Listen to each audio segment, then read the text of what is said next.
in here. Okay.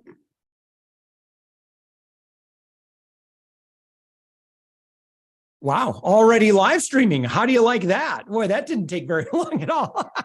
I guess I went with my previous settings in there. Yeah, we're definitely streaming to the world. Hi, everybody. Hi, Kimberly. Good to see you. Now that I have you as a co-host. Hey, Vicki, how are you? Good to see you. Lynn Whitbeck, my good friend. How are you? I've got a bit of a cold. Oh, well, we're sending well wishes your way to everyone else that's watching this either on demand or you're watching this live. Welcome.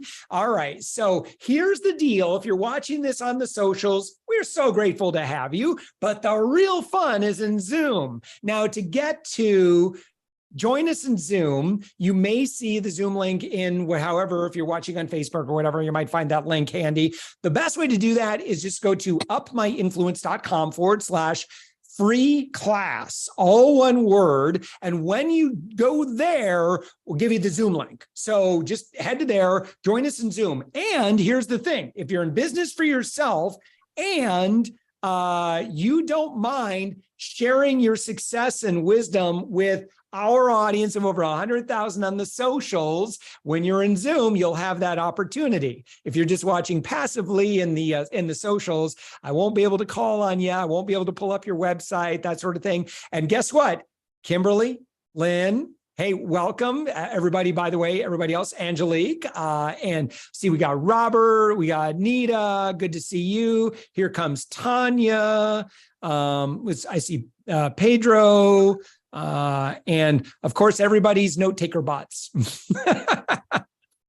which I don't mind. So then you'll have some good notes from today's session. But today's session, we're going to start to get a little bit more interactive. In other words, I want to make sure that I don't want to be the star of the show each week.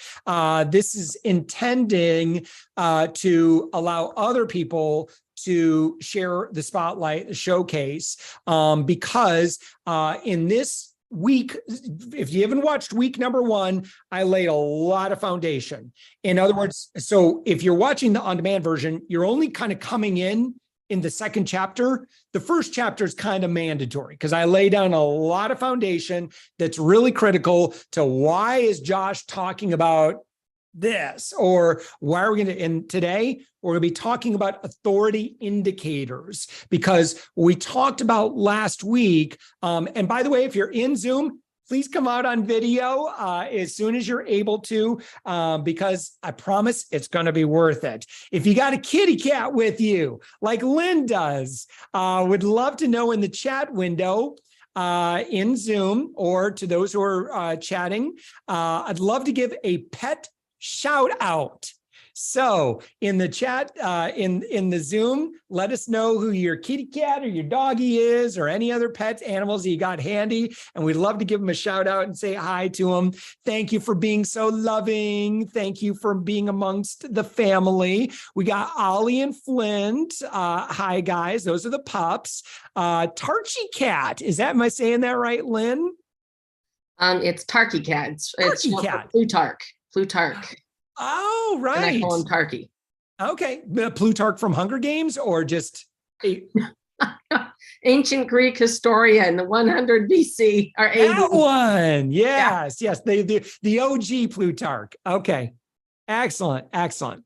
All right, good. And then again, in order, so again, if you're in Zoom, come on video real quick as soon as you're able, because what we're going to do is we're going to be talking about indicators of authority, and what we're going to get a lot of clarity about, and this is so critical, is how are you being perceived? Because when eventually, so like a lot of people that are coming into my world, they say, Josh, I want to have more sales conversations. I get it. I know you want to.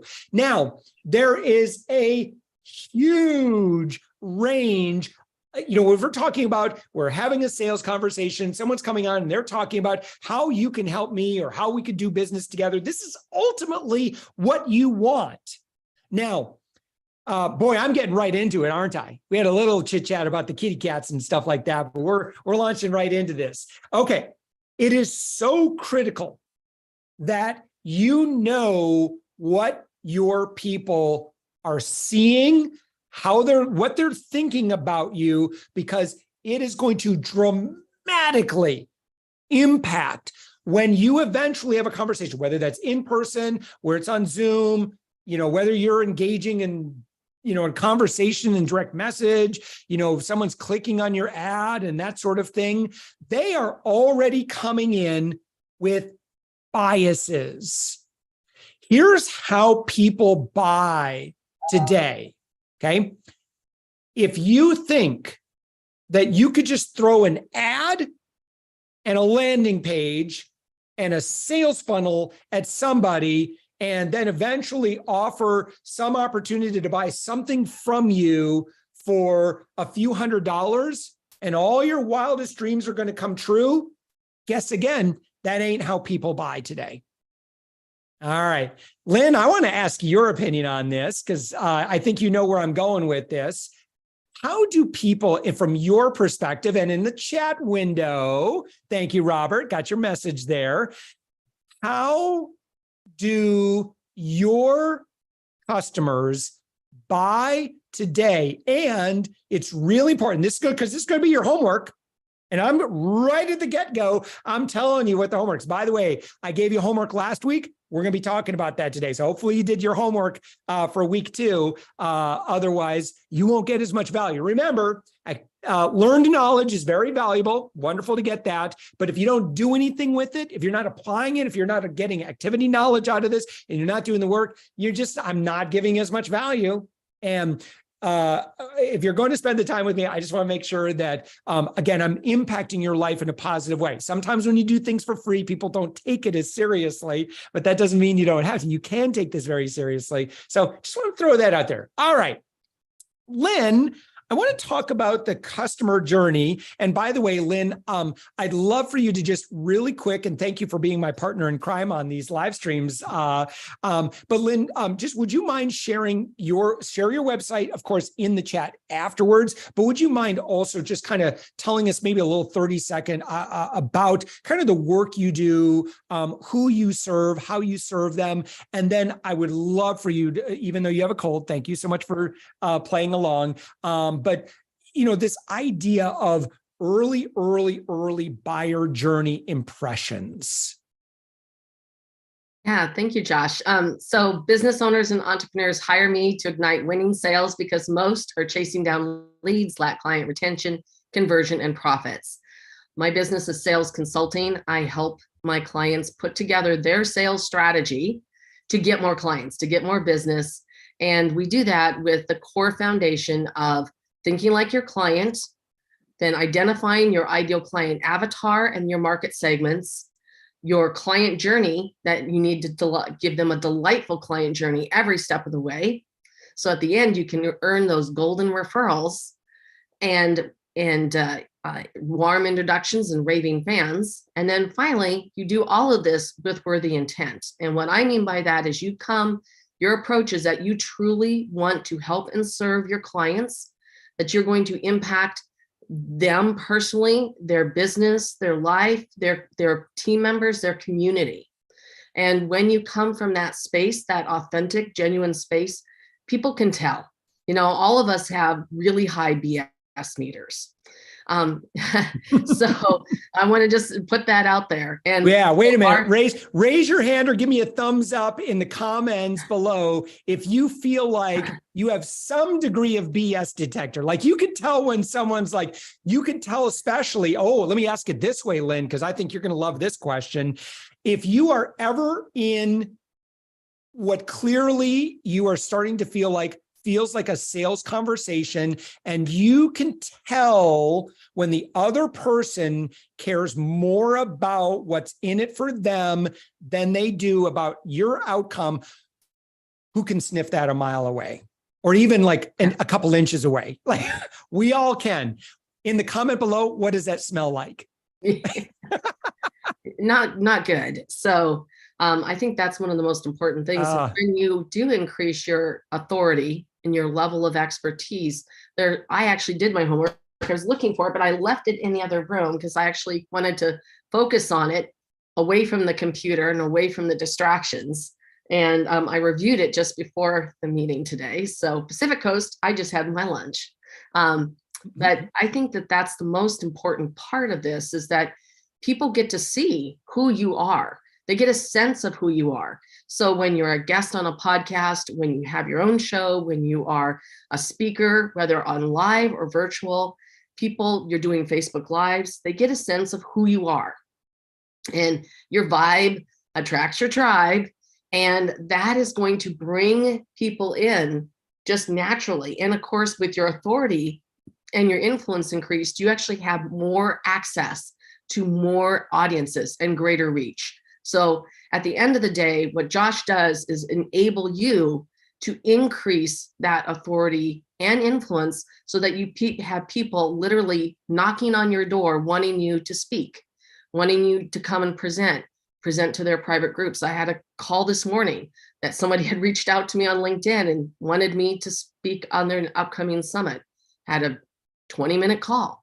It was a good fit. So I'll do that moving, when it comes up. Anyway, long story short, that's what happens. You get inbound increase. And every time that you're able to do that, you're being presented to a new audience of people that you can connect with, create the spark, and then move them through and provide them with real value and provide them with some place, to Josh's point, that they can go to on your website, a landing page, but they've heard you talk. They've listened to the knowledge that and your expertise. They want to go there. All right. You're driving them there, and then they can join your tribe. Yeah. So I'm not going to go way in deep, but I'm going to just put that on the high level. Absolutely. So let's talk about this idea of a user journey. And so, and with every second, people, your audience, potential customers, potential partners, influencers that you could potentially work with, meeting planners are deciding whether or not to hire you as a speaker. Clients, potential customers of your book. Like, we're all today, unlike ever before, we are all empowered with the ability to do our research. And noise and the volume of noise that we're all exposed to in all of us has developed these skills to try to sort through people quickly. Now, that sounds really unfair. It sounds incredibly superficial. And it's what we all do. It's a survival mechanism. Here's when you get spam or a new message from someone you don't know, you go through a process. And that's why I kind of uneloquently illustrated last week, where I talked about the ABCD test, what I do with every email. And I go, it's almost like, have you ever had, I don't know how you have to do your recycling. What was it? I just saw the movie Man Called Otto, which is a really wonderful movie with Tom Hanks. Oh, it's about love. It's about community. And I love it. It was wonderful. Okay. So anyway, by the way, I'm married to a marriage and family therapist, and that was like totally her jam. But when he was having to, Tom Hanks have to, it's like he's everything very orderly. Everything has to be done an exact certain way, and that was kind of his personality. So he looks in the recycle bin, and he's like, "Oh, that doesn't belong." I don't know when you do your recycling, but if you're in a situation where you have like 4 different bins, the aluminum goes in there, the paper goes in there, the cardboard goes in there, the plastic goes in there. So when I'm going through my email, that's what I'm doing. I'm like, it's either this is something I need to respond to, which is generally the vast minority of stuff. Some things I can delegate, which I'm so grateful for a great team. Most leaders, by the way, to my friends on this call and watching this video, if you are selling to folks that, they've achieved some level of leadership, they have teams, you should know this in advance, that they are probably, in many cases, have teams to take care of a lot of stuff. So if you're going right for the CEO and you're talking about, their IT services or something like that, you're not talking to the right person, probably. Like, it's just such a non-starter, and it's not worth the spray and pray effort to do that. So you should know, number one, who am I communicating to? Number two, this message that I want to communicate, are they the right person I should be communicating to? Number one. But number two, how are they really going to think when they receive this message? It's not worth it to do the spray and pray where you're just going to blast and just hope that something happens. That doesn't happen in public relations. I can tell you that. So blasting out press releases doesn't work. No journalist on the planet opens up their email and goes, oh, I can't wait to crack open these press releases, because there's going to be so much gold there of all these people putting out these press releases, selling their thing. Guess what? That ain't news. That's not news, right? That's not how that gets done. That instantly gets filtered into the junk box. And if you do it more than once, and even if you do it once, you just get blacklisted. You get reported as spam. It's not worth it. Your reputation, you be classy, stay classy, build your business as a professional. Just avoid that stuff. Anyway, I beat that with a dead horse. Okay, so, but I want to talk about the journey, because we go from initial immediate awareness, right? So you come in contact, your book is seen by somebody else, and immediately, how do you decide? Just talk about a book for a second. How do you decide whether or not to buy a book? Digital, audio, whatever. What are you looking for? Now, a lot of times, and I want you to be really honest about that. And I want you to be very curious about your own little micro thoughts that are just kind of, you're making these decisions so quickly about whether or not, A, I'm going to buy this book, B, save it for later, right? Or B, maybe I'll recommend it to somebody else. C would be, again, I can't buy it right now, or I'm not going to buy it right now, but I'm just going to save it in my queue and maybe I'll buy it later. And then you either forget about it or you do take action on it. Or D, I don't need this. So, and you move on from that. So you just made that inner dialogue going on in your head is what all of your customers are doing, partners are doing, influencers are doing, people that you want to do collabs with or joint venture or strategic alliances with, based on what you do, they're all going through this same thing in their head. And so what they're looking for is what I just imagine just like, a doctor kind of going through and she's like, that's good. That's not good. Oh, that's not good. Right. And so they're going through and things are moving them in one direction or another. I'm leaning toward engaging. I'm leaning toward opting in for your newsletter, or I'm like, that kind of pushes me away. And so let's talk about those things. And I'm going to get ready to answer for yourself, either in the chat or I'll bring you on, because we'll talk about, and I'm hoping by the end of this call, we can kind of actually look at some different websites. And if you're brave enough, we're all friends here. If you don't know the information, it's out there kind of hurting you. And I want you to just, awareness is the first thing. And I'll just tell you this. I think almost every business leader knows this very intimately well. We are horrible judges of our own stuff. Lynn, I came to you. I feel like I'm pretty good at sales. especially in a very narrow kind of aspect of sales. I feel like I'm probably one of I'm up there. I do okay. And by the way, it's a very narrow, I'm competent to incompetent on most areas. So in the areas that I know that it makes sense to have a fresh set of eyes, I have to go to folks like Lynn. I have to say, Lynn, here's what I'm doing. We're getting good results, but it could be better.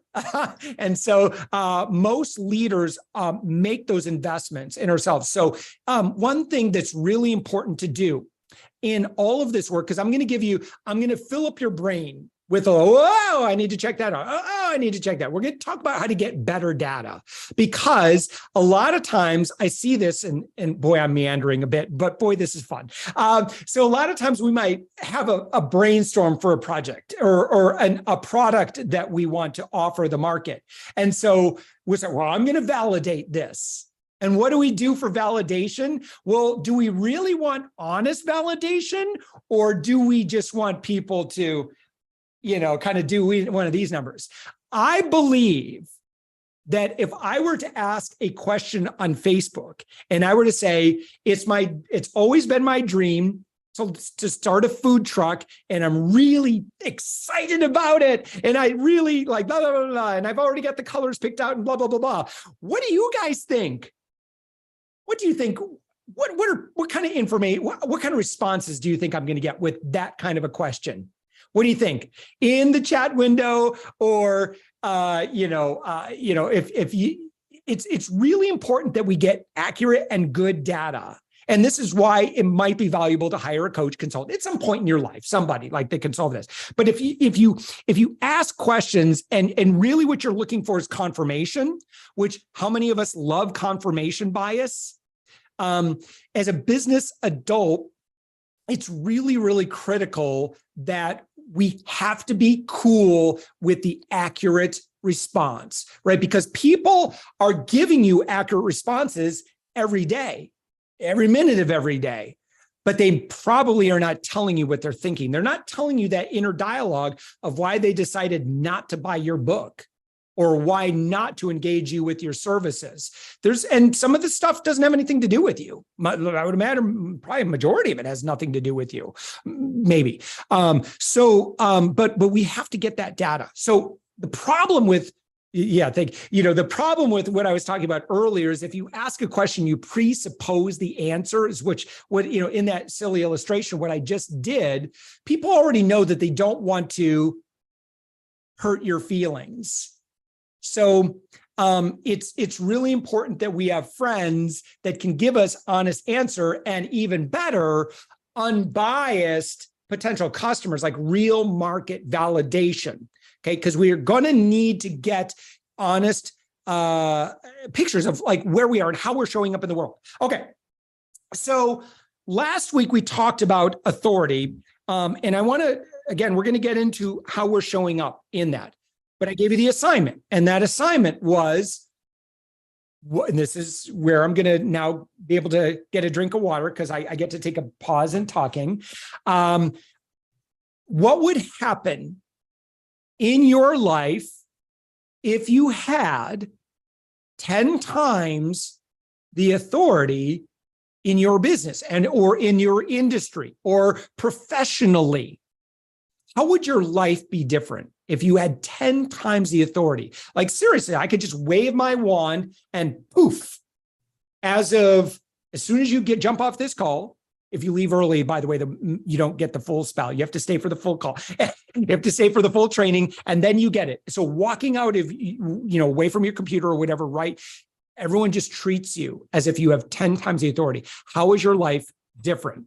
All right. Who did the homework? Raise your hand.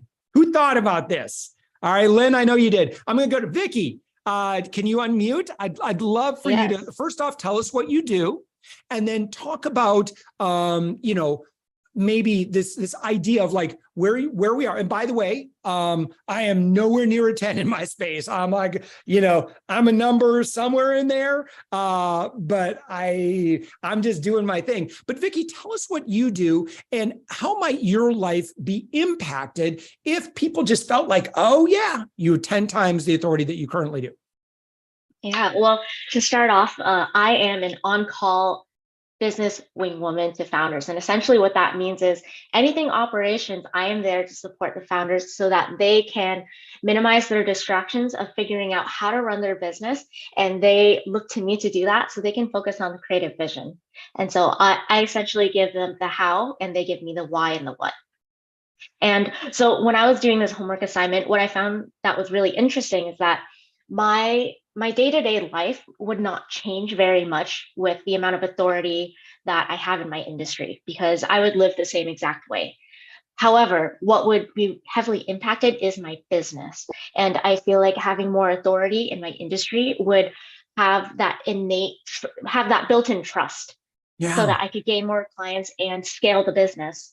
And so that's really where it would change for my life. Yeah. And so here's a really good question.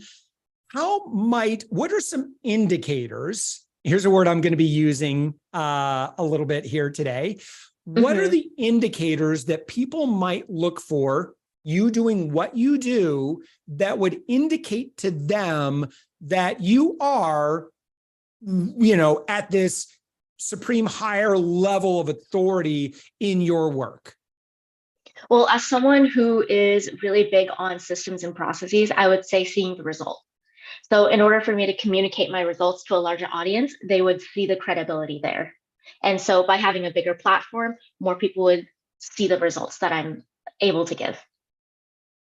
Yeah. What would they look for? Like, how might they judge you though? And I hate to use the I word see. judge, but y'all know what we're talking about.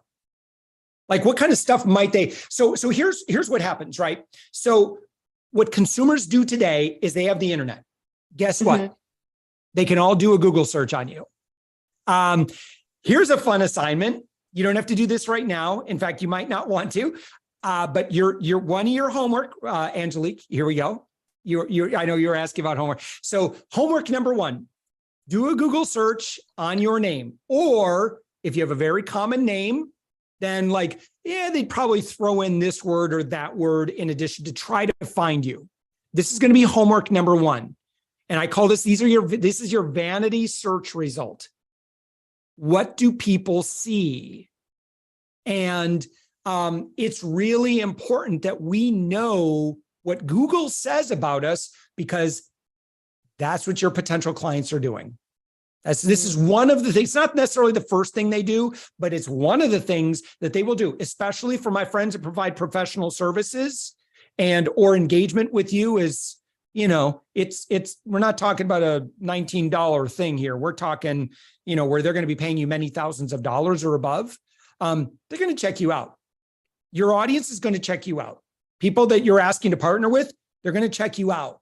And so if you know all the moves on the chessboard, you can anticipate that and you can work to improve that. Now, here, let me give you some resources. So the first thing, if you do a Google search on your name and all you're getting is these dumb white pages, Spokio, kind of where they've got your personal information out there, you can get that cleaned up. I don't have it at the ready. Oh, I think I do. Although I got to be careful because this was a few years ago that I used them. If you don't have budget, let's see here. Yep. I don't work with these guys. They're not a partner. I use them. Their website, I'm sure they appreciate the free plug. It's called Delete Me. They have a DIY opt-out guide, and then they have a paid service. And it's actually pretty reasonable. 1 year, 2 people, about $20 a month. Looks like they're $230 for a year. That's if you have that problem and you don't want people seeing your voting record, and there's a lot of information that these curators, but even if you, and I'll put their website. And by the way, I didn't get their permission. I haven't talked to them. I can't vouch for their service today, but a few years ago, they were awesome. So I just put that link in the website. It's joindeleteme.com. Okay, that's what I used, and it cleared out all that stuff that you probably don't want people to see. If you don't want them to see your kids' ages and names and all this, there's a lot of stuff that these indexing websites create. So let's get that stuff out of there because we don't need that. But what we do want are good things. We want good things set up. So media appearances, podcast interviews. How many of it, anybody done the vanity search result? Did anybody see a LinkedIn? This is really important because I'm about to do a major pivot right now. When you did a Google search for your name or maybe your name and your brand or whatever, did anybody get your LinkedIn page? Give me thumbs up, raise, and in the comments. Yes, you did. And if you didn't, well, we need to get on that because it should be coming up. And if it's not there, so go ahead and pay attention to this. If it is there, this is what your people are seeing. So LinkedIn has, and it's not your activity. It's not something that you commented on. It's not your social media activity on LinkedIn that's coming up. What page is coming up? It's your LinkedIn profile. How much control do you have over your LinkedIn profile? And I know I talked about this, I think, a little bit last week. You have like nearly unlimited control to put nearly anything you want on your LinkedIn profile page. So, I can't tell you, it's like I interview business leaders all the time. And once in a while, I'll get people, oh, I haven't updated my LinkedIn in like years. And I'm like, well, I'm using it. So, as a journalist or as an interviewer, that's one of the first things I'm looking for. And your customers and clients are as well, because if there's one place, if I just need a 411 on somebody, I'm going to LinkedIn. So I'm either going to do a Google search and hopefully the LinkedIn comes up. I'm going to go directly into LinkedIn and I'm going to try and search you and I'm going to try and find you there.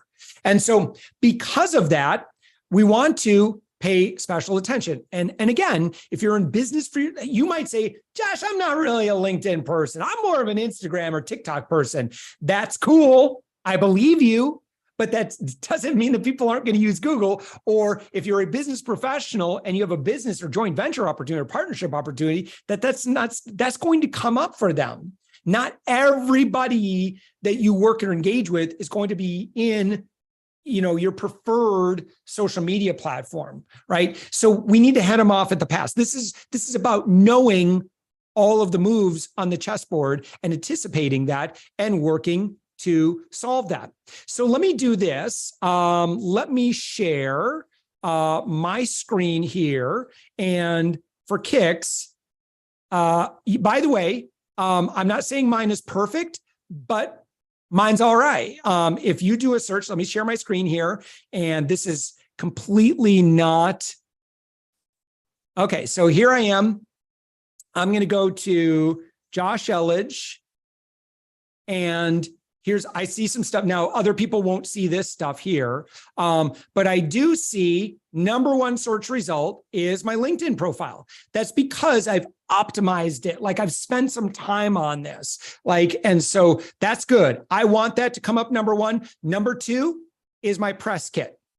And that's something we'll talk about probably next week. We're not going to have time to get into that this week. And it's not hard to do. And wow, will it impact how people treat you? Because again, remember what we're talking about here is I want people, if they have to make micro decisions about you, if they are coming into a call with you, I want them to be coming in with a vibe, because this is going to improve your show up rate, your conversion rate, your sales cycles. It's going to improve your revenue. It's going to improve your referrals. If people think highly of you, then they're going to be much easier to work with in every way. And again, it's going to feel like you drank the Harry Potter Lucky Juice, right?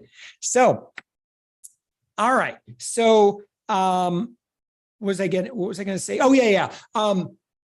Ultimately, what I hope for each of you is I want you, and let me describe something, and I'll ask you a question here. And that is if you had, let's say that someone booked time with you, and as soon as they get on the call, they say, oh my gosh, Vicki, I've read your book. I've watched like 3 hours of your videos. I've read so many of your blog articles. I feel like I know you. Now, if this is a potential sales conversation already at the top, how do you, just based on what I said right there, how do you think this call is going to go? Pretty easy. Not too much convincing needed. Yes. Don't you love that? By the way, I don't know about you. I prefer calls where where I don't have to do a lot of convincing. I like to have other things do that work. So I just when I'm on a call with somebody, I want to lean into the friendship. I want to answer questions and stuff like that, but I don't want to feel like I have to push real hard on anything. I'm going to have everything else doing that work for me. I'm going to have my website and videos and all that other stuff doing the heavy lifting for me so that I can just be present for that person. And I can truly focus in on them and what their needs are. They already have the product knowledge. They already have some belief about my social proof. And what I just explained there, Vicki, when I asked you that question, is we're creating a lot of proximity, which leads to familiarity bias. And familiarity bias should be one of the things that we want to create. Familiarity bias is like me going into the green room. It was a WOTV in Grand Rapids, Michigan, and I'm just sitting there waiting for my TV spot. I was doing a guest segment, and none other than Huey Lewis from Huey Lewis in the News walks into the green room with his entourage or whatever. It's just a couple people. And so Huey doesn't know me, but why do I feel like I know him? Why do I feel like that? Well, when I was in grade school, I remember going to my Uncle Kenny's house, and my Uncle Kenny would be playing the album Sports by Huey Lewis. And he'd open up the window, he'd have it playing in the loft or whatever, be playing out in the backyard. And we'd be hearing, I want a new drug, and it's just like, and we'd play it over and over again, harder rock and roll. And so I feel like I'm getting to know Huey Lewis, right? In that moment, because I'm spending I have proximity to Huey's work, to Huey's art, to Huey himself in that moment for me, right? So I feel like I know him.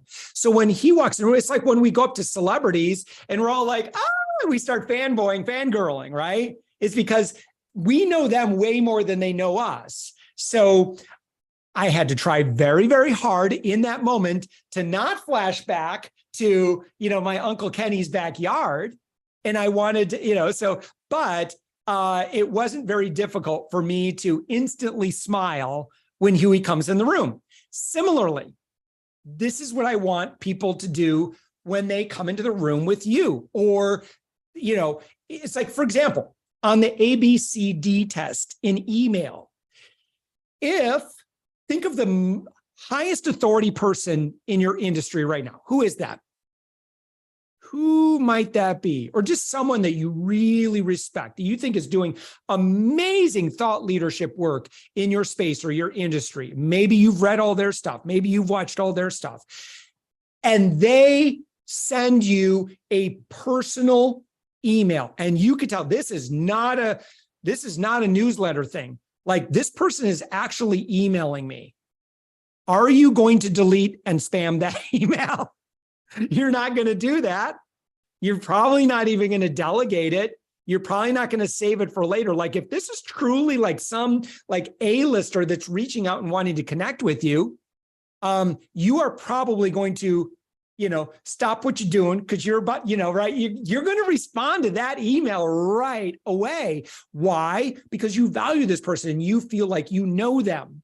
That's the dynamic we need to create. And that's what that's what happens when someone can even spend 30 seconds on your LinkedIn. Think of it as a matrix of 0 to 100.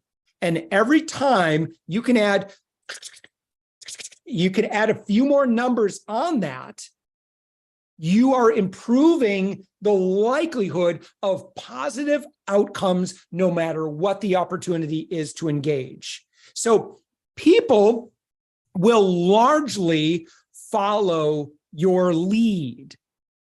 Raise your hand if you've ever gone to a restaurant and you've looked up at the menu and you've asked the question to the waiter or waitress or the person taking your order, what do people really love here? What's popular? Anyone ever done that? I do that Because especially like if I've not been in this restaurant before, what am I looking for? I'm looking for something, it's got the initials of SP. What is it? Say in the chat window or on camera or raise your hand. What are we looking for? Lynn, I know it's on the, I know you know it. Oh, yeah, you're muted there. What is it that begins with what the initials are SP? What are we looking for when we're asking what's popular? What do people get? What do people love? That's social proof. Sorry. Yeah. I was muted. Yeah. Social proof. Can I ask you a question? Why is social proof? And this is a question to everybody. And I want you to think about this. Why is social proof important to you? Be introspective about that question. And Lynn, why do you think social proof is important to you personally? Well, it lets you know that other people have used the service or tried this or worked with them, and it helps the validation and credibility and the trustworthiness. I mean, that's why when you go on to like Yelp and you'll look and you can screen for how many people have 4 stars or higher. I know I'll do that often when I do an Amazon search for something.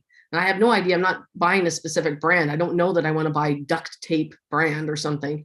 I will screen by 4 stars or higher for the reviews. You bet. Because that lets me know that other people have tried it and used it and it's been successful. If you have limited choices, recently I encountered this, that it had an average of a 3-star review. And I was like, okay. So I actually went through then and read all these reviews. And I went ahead and said, well, I'm going to go ahead and take a chance here. Mm-hmm. And, but it's, sometimes you can tell that somebody was just like having a really bad day. And so they wrote a really disgruntled review. And other times it's like, okay, they had some legitimate complaints here in this review. And so, but those are reasons they help you in your decision-making process, because sales is all about guiding someone to a decision. Yeah. And social proof helps guide them to a decision. It gives them that outside perspective. We are a very social animal. It lets you know that other people like, know, and trust you. Mm-hmm. It's absolutely true. Lynn, you're absolutely right. I agree with you. And how many of us read reviews before we buy a product in Amazon? Just like Lynn, we all do. How many of us, before we decide to hire a landscaper, look for reviews, ask for opinions in a Facebook group? We all do today. This is how consumers buy today. I love this. Consumers have never been more empowered. Marketers know this. Right? So it's harder to get away with bad service or, certainly being dishonest with clients. I love that it's so hard to get away with it today because, and the platforms aren't perfect. The review platforms are absolutely not perfect, but it does give us indications. I think a lot of us are pretty good at deciphering reviews, Lynn, like you just described, but it's a part of the buying journey. Okay. So someone is likely asking, well, how do I get social proof if I don't have social proof, right?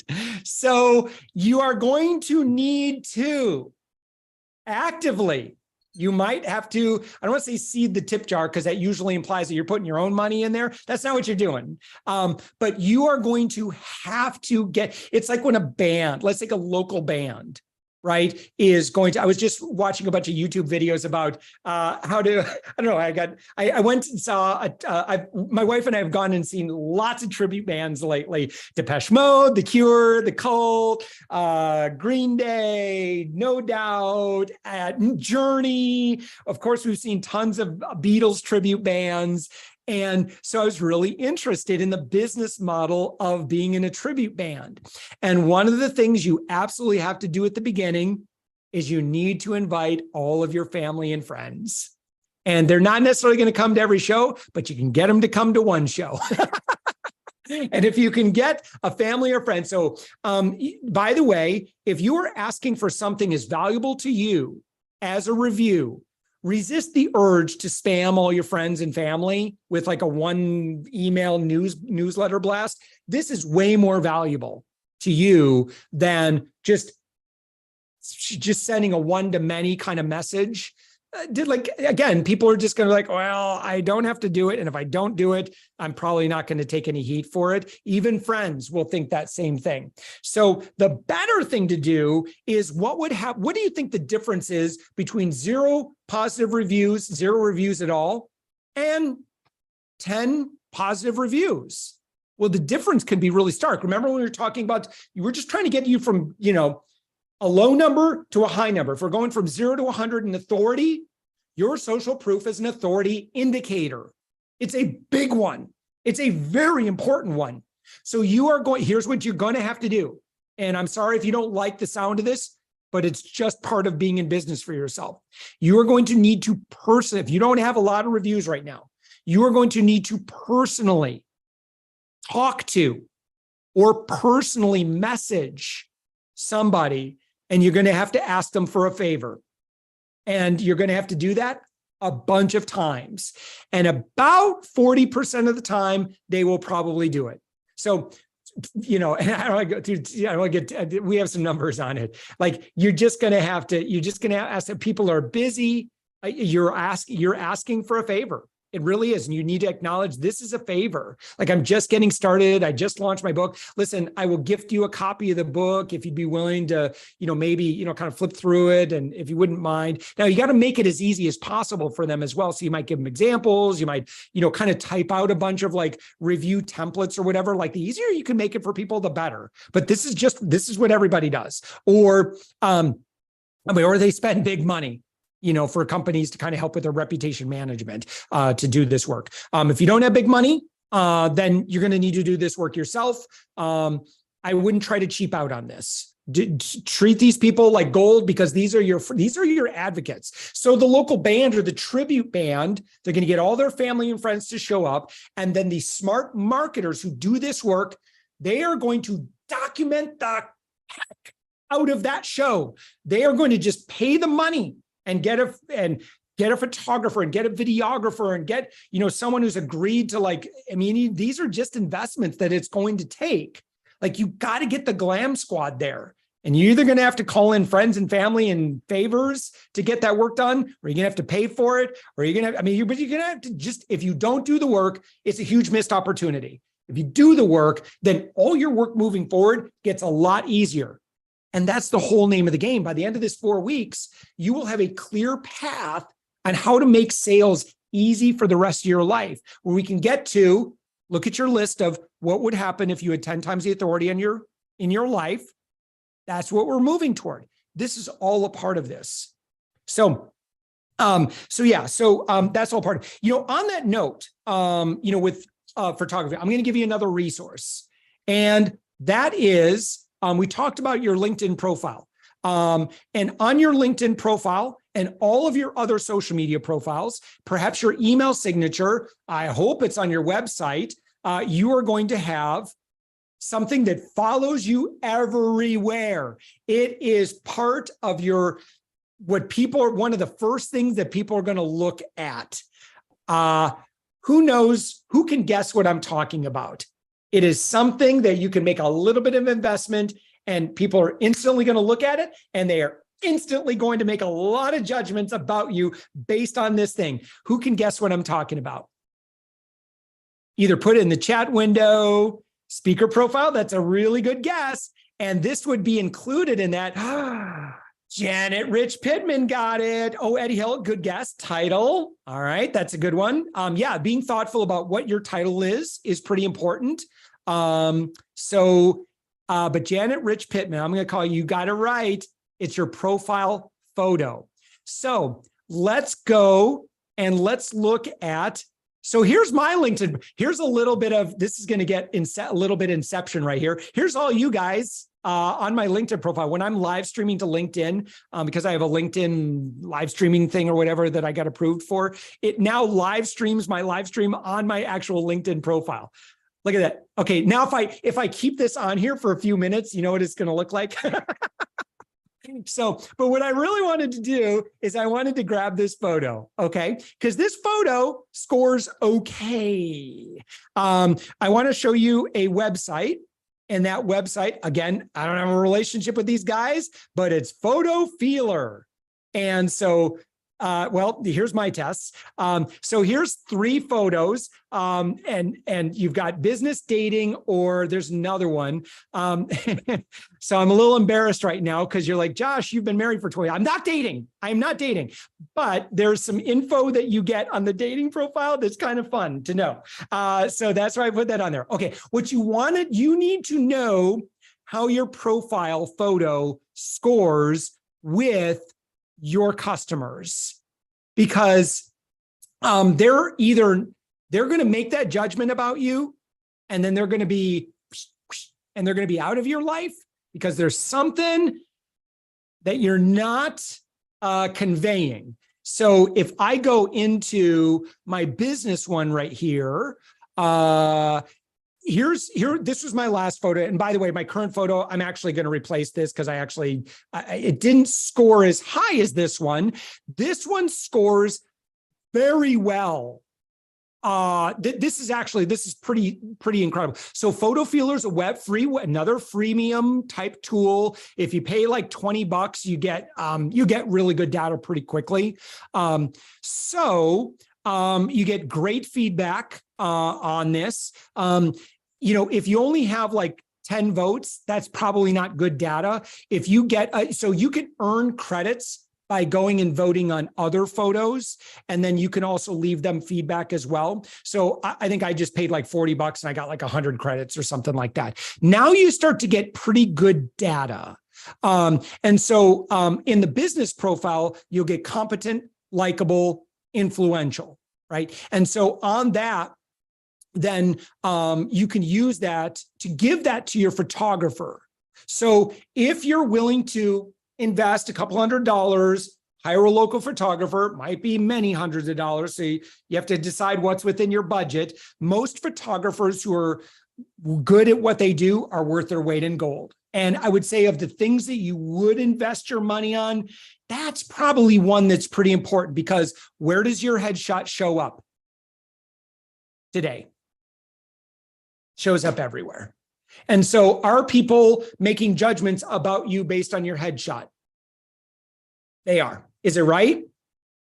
Doesn't matter. It's just the way that it is. It's superficial. I know. It's not the worth of your soul. It's not the worth of who you are as a person. In fact, it's not even the worth of you as a professional in your industry, which is why sometimes when we look at, and why I sometimes will make it very clear, we talk about authority, your actual authority, and then your perceived authority. Most of us have lower perceived authority than actual authority because we're not doing a good job on our branding. And we're not doing a good job to take care of these little details, right? Let me go through a few other things, because again, this is going to, and hopefully, thank you, by the way, thank you, Lynn, for putting the link in the website, photofeeler.com. It's free.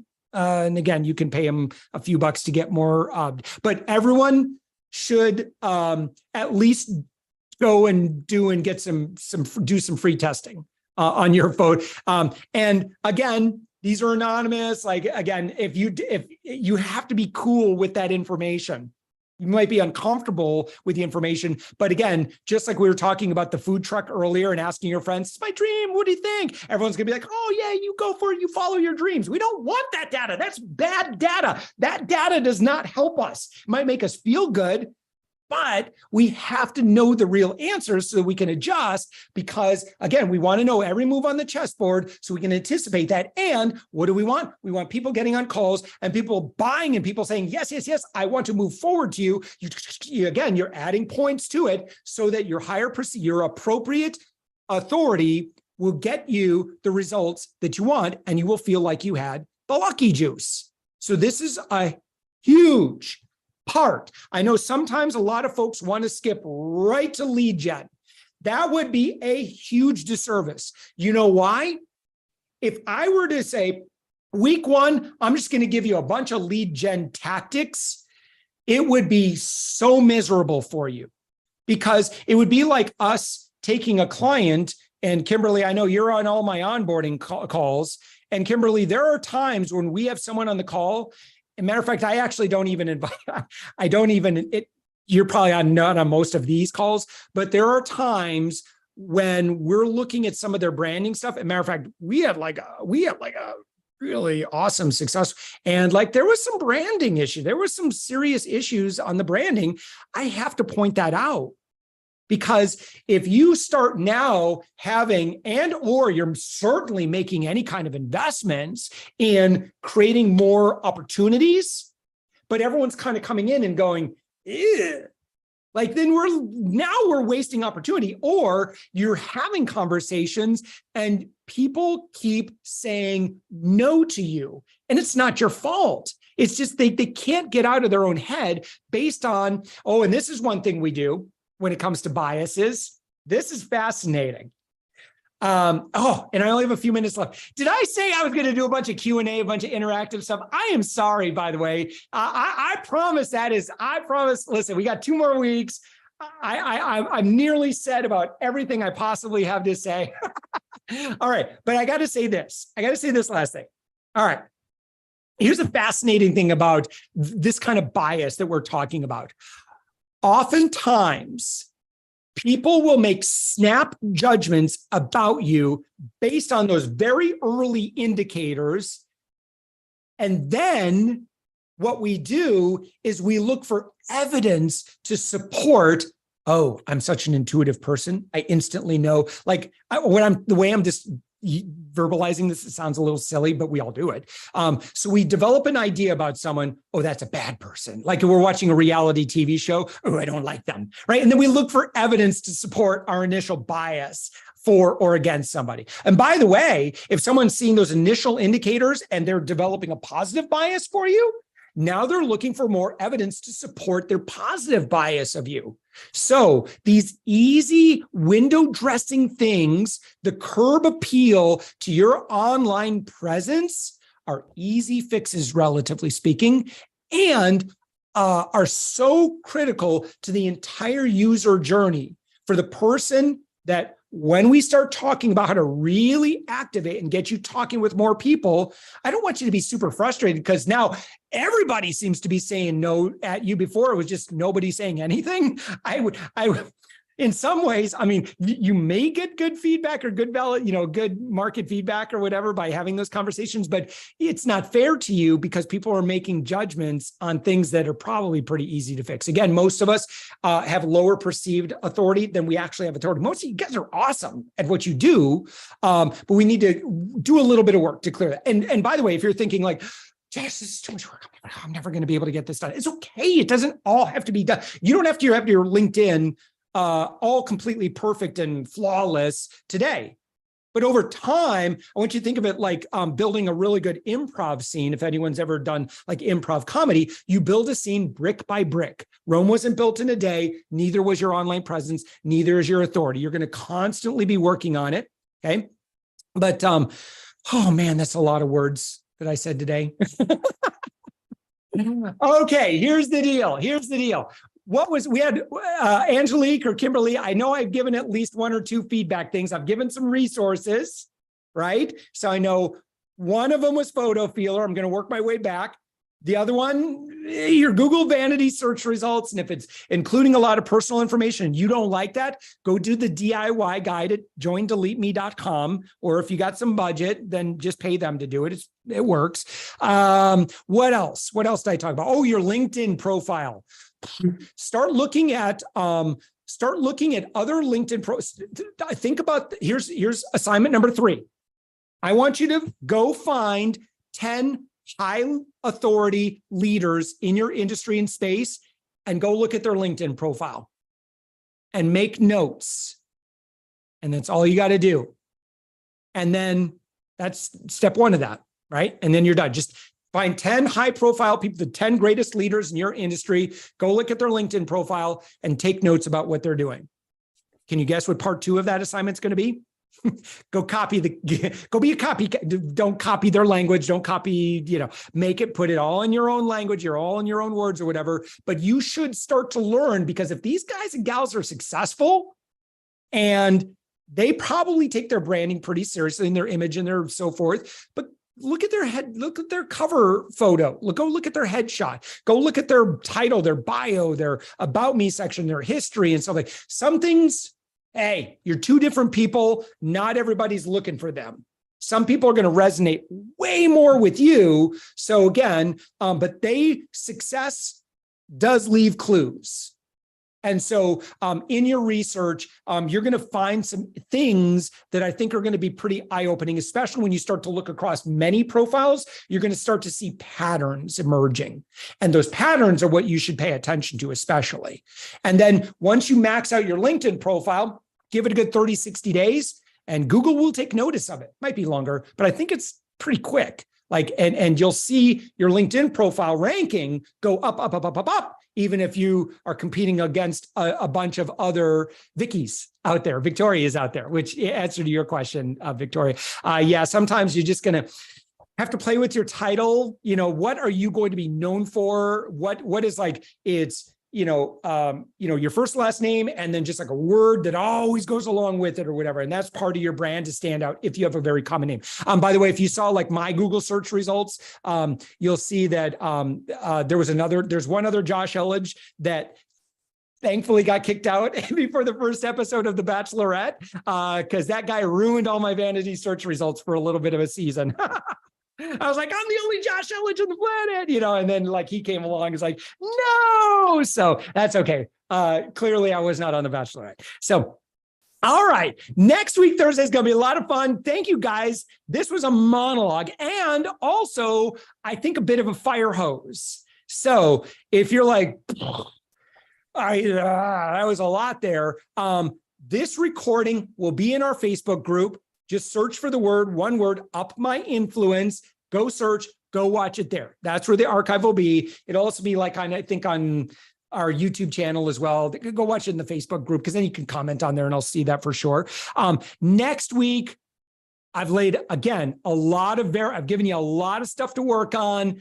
Now that we've talked about the foundational authority stuff, now we're going to talk about how we're going to activate that, how we're going to turn that into lots and lots and lots and lots of opportunities from this point forward. But again, if the goal is we want to get you to 100% inbound, you got to look the part. And again, brick by brick, we're going to slowly get there over the course of 2023, so that we fast forward and you do this work, you fast forward 12 months from now, and your life is completely different. Life is just easier in business.